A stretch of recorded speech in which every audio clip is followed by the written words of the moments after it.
While I'm admittedly perhaps a bit too old to really be using the term, I've found that with some games there's just a quality to them that helps them stand out, but that I can't quite identify.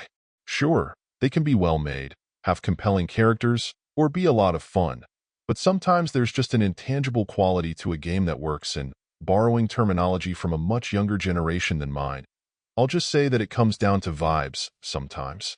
Whatever you want to call it, Bloomtown stands out for me as a title that simply has that extra oomph to it that just feels right. It has gorgeous pixel art graphics, its young protagonists have a certain sense of humor and attitude to them that feels genuine, and the journey itself just doesn't quite fit into any traditional model I can think of. While the general format feels familiar like an RPG adventure of some sort, the fun and magic are in the details. The dialogue is often far more clever and more reminiscent of classic point-and-click adventures. The attributes you'll need to develop to help you out at times are ones you can develop, first through your character building up front, but then through the completion of various tasks, some of which can be incredibly simple, allowing you to build your character in a few different sensible ways. Now take all of that and throw in a worthy quest for them all to undertake, with the stakes feeling high, but more in the vein of adventures you'd take as kids, setting out on your bikes to save the day.